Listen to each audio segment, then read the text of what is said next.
Madam Speaker, last week the American people spoke. They spoke forcefully against what we've seen for 4 years out of the Biden-Harris administration and their whole of government assault over individual freedom, economic prosperity, and limited government.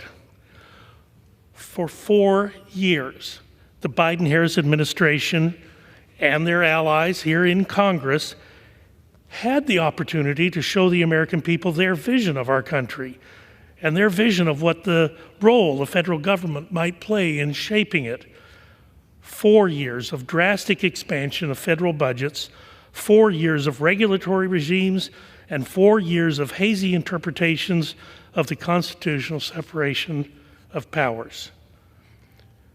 Look, votes are continuing to be counted, but it is already clear that the American people spoke to the need for an equally drastic course correction right here in Washington, D.C., and subsequently the direction where our country is headed.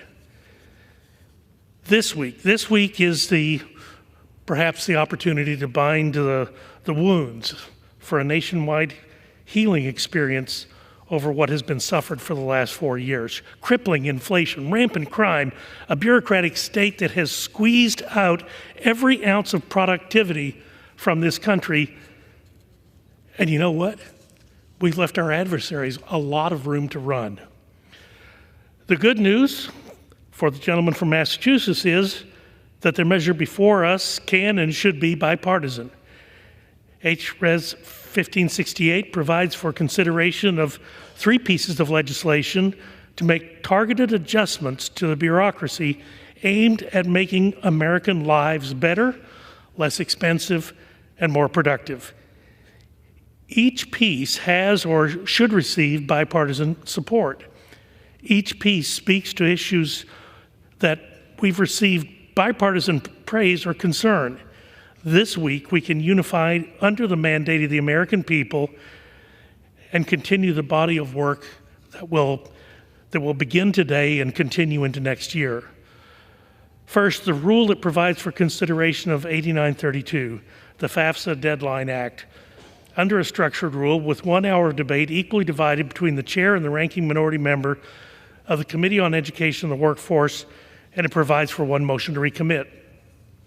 Second, the rule provides for consideration of H.R. 7409, the Harnessing Energy at Thermal Sources, or HEATS Act, under a closed rule with 1 hour of debate equally divided between the chair and ranking minority member on the Committee on Natural Resources, and provides for 1 motion to recommit. Third, the rule provides for consideration of H.R. 8446, the Critical Minerals Consistency Act, under a closed rule with 1 hour of debate equally divided between the chair and the ranking minority member of the Committee on Natural Resources, and provides for 1 motion to recommit. Madam Speaker, each of these bills takes a scalpel to the government bureaucracy to make American lives easier, more affordable, and more productive.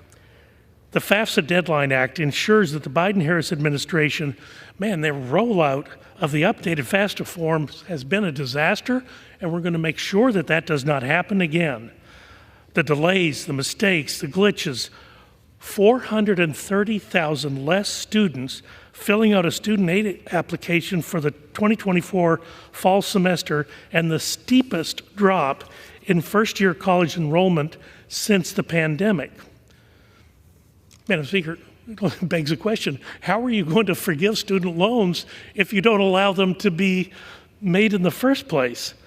The FAFSA Deadline Act would force future administrations to prioritize this important process over illegal and constitutionally questionable student loan bailout schemes. The HEATS Act eliminates the redundancy in federal permitting for clean geothermal energy production, lessening the paperwork burden for developers, lowering energy costs, and hastening a growing and important part of our domestic energy portfolio.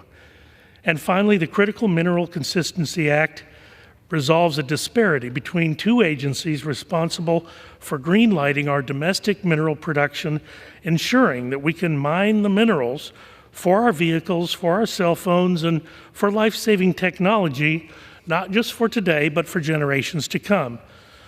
Affordable energy, abundant natural resources, and economic opportunity. What's not to like? That's what these bills achieve. And in doing so, they make common sense, targeted reforms to fix real problems the American people face. That's what the House majority has promised to the American people. That's what this body can do today. And that's what Republicans can work toward in the years to come. I urge my colleagues to support the rule and the underlying bills and to reserve the balance of my time.